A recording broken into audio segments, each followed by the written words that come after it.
One of my clients recently asked me about customer retention, why he wasn't able to retain more of his customers. His sales were ongoing, but for some reason he said, I'm not retaining these customers. And I flipped the question back on him in a different way.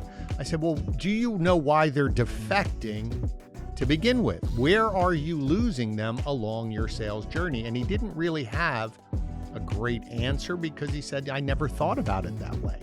And so that's what I want to talk about today in the episode of You're in Charge Now What, the podcast that helps all managers, especially new managers, build the skills necessary to be able to become the leader that you want to be. So today I want to focus on this idea of defection. Where along your sales process are you losing customers, and what can you do to help combat that issue? So let's dive into today's episode and figure this out.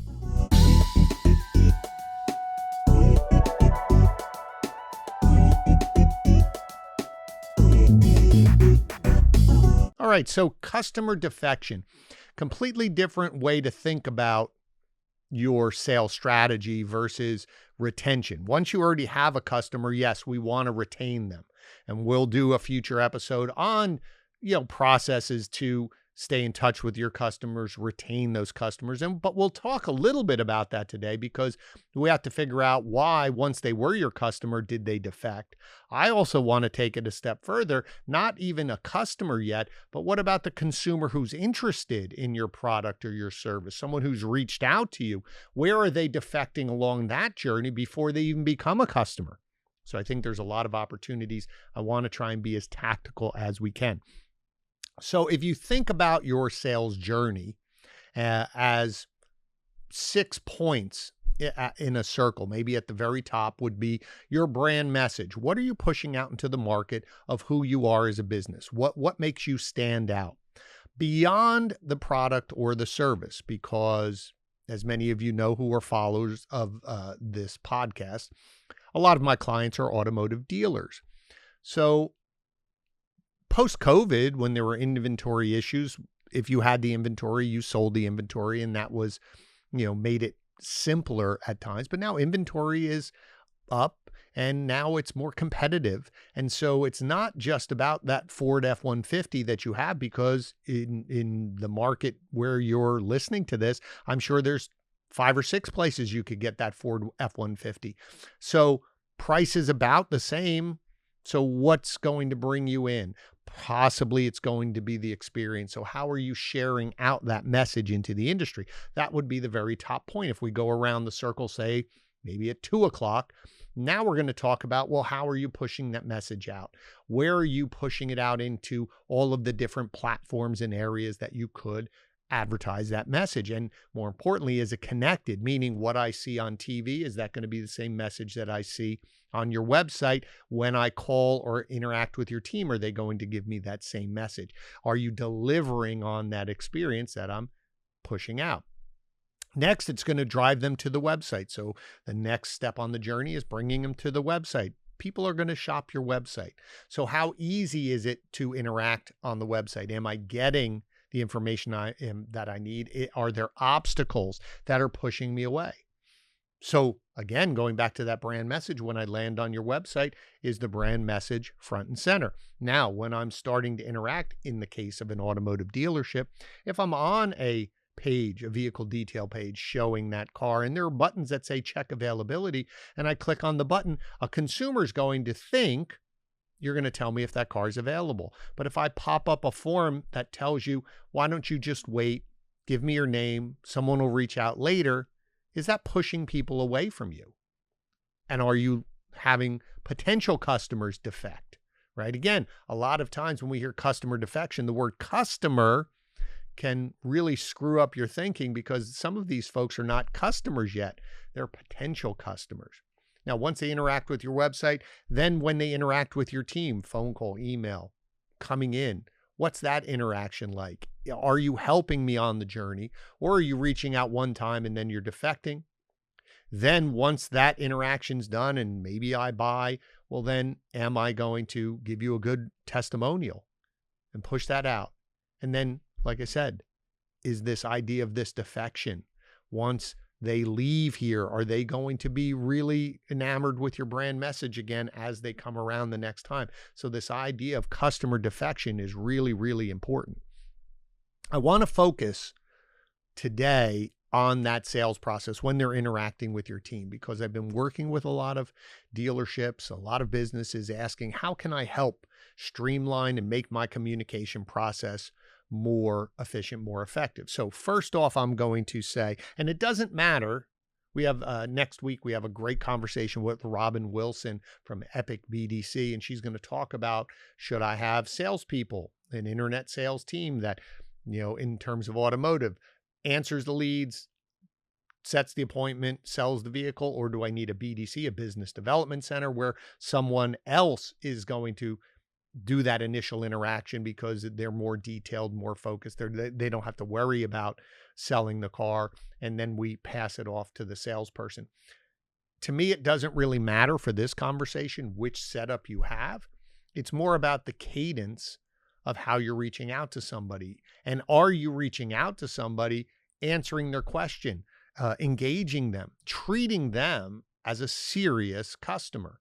Too often what we find is there is still this misnomer that online customers are not serious, especially for brick and mortar.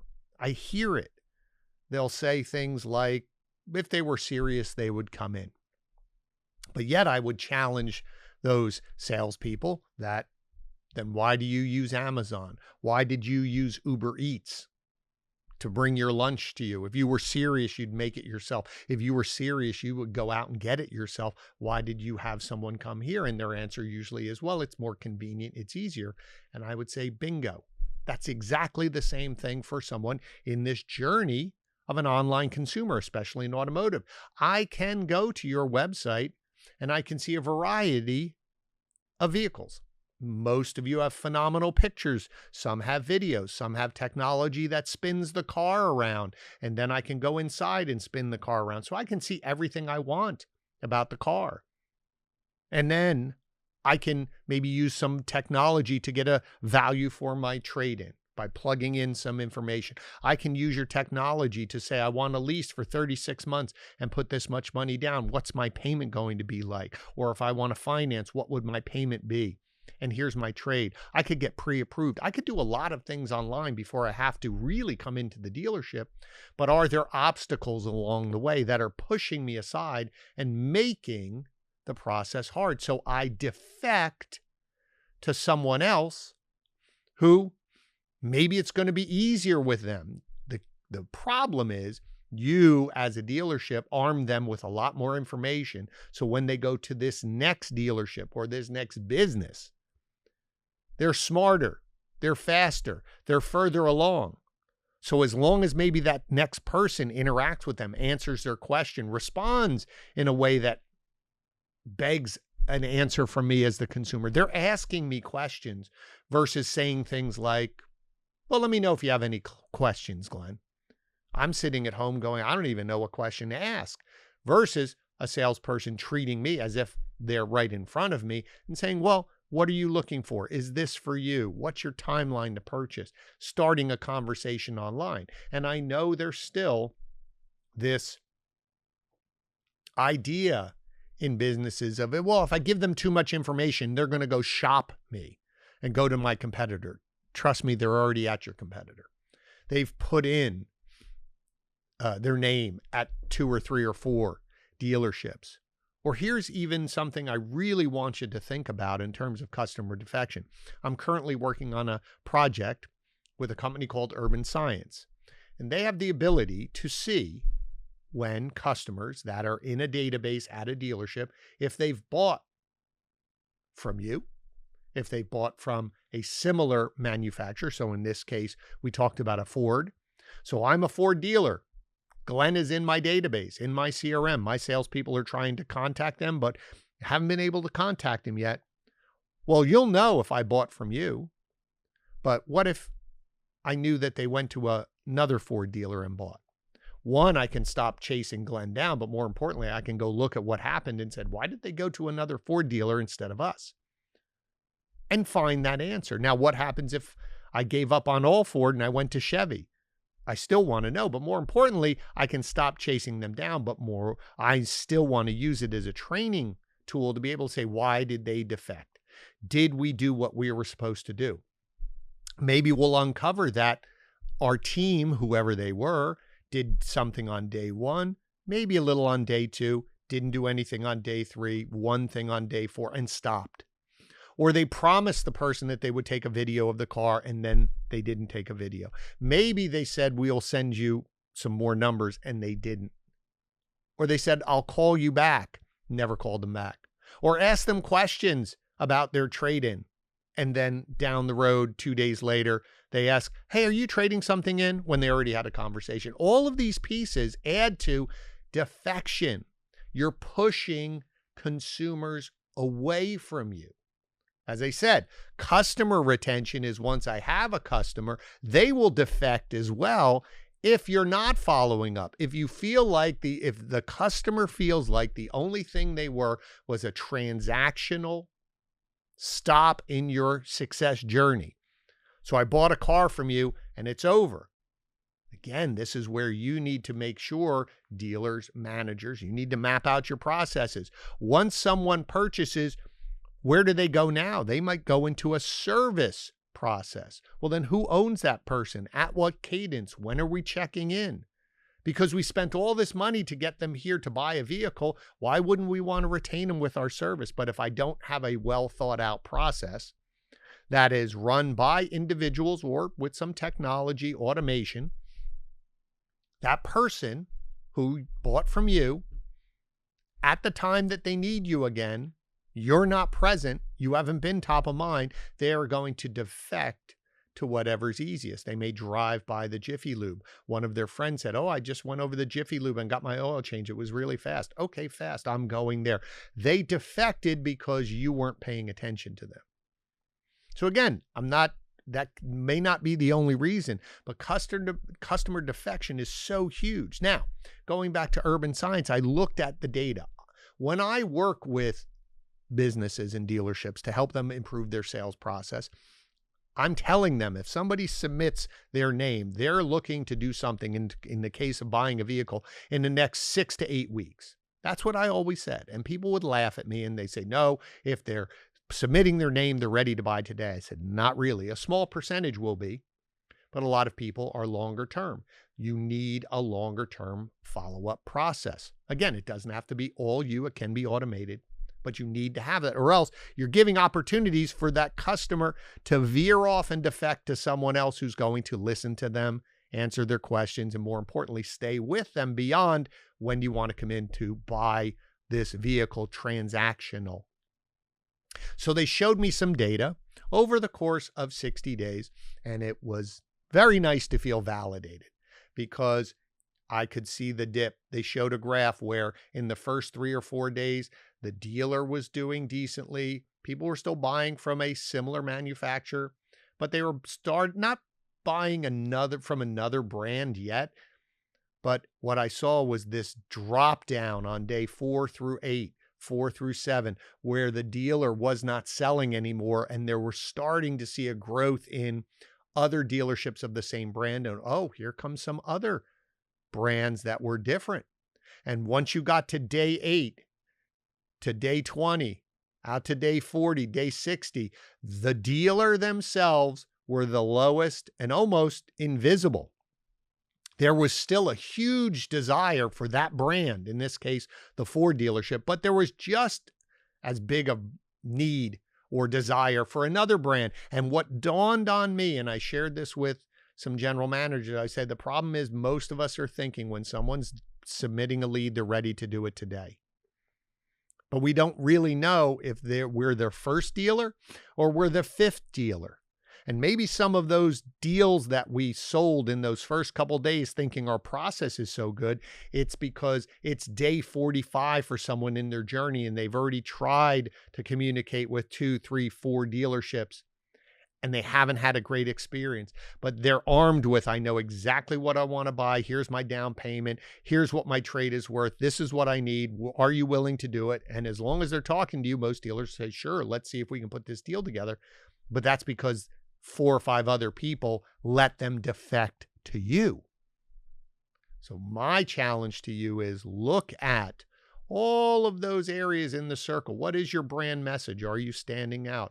Where are you marketing? And is it connected with everything? And is it a good message? And again, looking there, are people defecting from your ads? Are they seeing ads but not engaging? How many are engaging? How are they moving down to your website? How many people are coming to your website and defecting away from it? Not even engaging. Now, someone's going to say, well, Glenn, a lot of people are just shopping. Perfectly fine. Early in the process. I'm more concerned with the people that click the button where they wanted information. So going back to the check availability, how many people clicked the check availability button and didn't fill out the form? Form abandon rate. Do you know that number? Would that be interesting to you? If you had something that said personalize your payments and you popped up a tool where they could figure it out, but you put what we'll call a gate, meaning you had a form there saying, well, you can use the tool, but we need your name. And someone's going, well, why do you need my name to use the tool? Defection. So at all of these stops along the way, we're very happy with what we're getting in terms of engagement. But how many people are defecting? And then in this part of the process, our communication process, to answer people's questions, to reach out to people at a cadence, to ask them things that beg a response in order for them to feel like we're taking care of them, we're moving them forward at their pace, not just transactional, and being able to stay with them long term. And again, use automation. But your team should be talking to them over the course of 2 weeks and using automation to stay engaged with them, that they are important. Don't let them defect down the road to your competitors. Don't tee them up to make it an easy sale for someone else or a desperate sale because you were the 3rd or 4th dealer that did really well in the first couple of days, but the only thing you wanted to talk about is when do you want to come in and buy this versus answering any of my questions. Or you let me down. You said you were going to do something and you didn't. So looking at all of these steps, it's really important. I've been working with this. This is the reason why I want to take a moment, because dealers have been asking me about this defection rate and they didn't know how to do it. So I'm coming to you with topics that people are really asking about. This isn't just made up. Let's talk about this. This is really important. You spend so much money to generate activity to get to your website, but I'm not sure all of you know how many people are defecting when you're offering them one thing, you're not delivering on it and they're leaving, and then looking at your sales process, your communication process to see who's defecting at what rate and why they're defecting. And then more importantly, what can you do in order to have less people defect? And then when they get to your dealership, are you picking up where they left off and moving them forward, or are you going backwards to say, so what bring you here today? Well, oh no, I talked to Glenn. Oh, don't worry about Glenn. So what can I help you with? And the person thinks, well, why did I talk to Glenn? Why did I give you all this information? You said it was going to be easy. You said you were going to make it easy, but this is not easy. So again, the defection, even when they're in front of you, is because maybe you're not delivering on what you thought you were. So again, I hope that was helpful for you, because again, customer defection, retention, as I said, we're going to do another episode. Retention is important, but I need you to start focusing on why customers are not staying with you, why they're not engaging. And I think it's because you have obstacles in your marketing process, in your website, and also in your internet sales process. And until you address the obstacles and make a decision where you want to remove them, you are going to have a very high customer defection rate. So, as I said, I hope you found this valuable. I appreciate your attention. I want to thank the team at Black Swallowtail Studios for helping put this together. Also, Connor Pasch from PCG Digital, who edits the episode. If you found value today, please share it out. I'm sure there's a lot of people in your network that would benefit from this. Please subscribe. Don't forget to hit the notification button so you're alerted every week when we put out a new episode. As I said, we do this every single week. We bring not just conversations like this between you and me, answering questions that dealers and you have, or bringing in some really spectacular experts to help you as well. So if you do have a question or there's a topic that you would like me to address or bring in an expert to talk about, you can either just comment in the video on YouTube, or you can reach out to me on LinkedIn. I'm always available. I answer all of my comments, so I look forward to hearing from you. I know there's a lot of places that you can consume content, but the fact that you spent some time with me today, I really do appreciate it. And as I say at the end of every episode, you're in charge, but now I hope you have a few more tools to help you become the leader that you want to be. Thank you so much, and I look forward to seeing you next episode.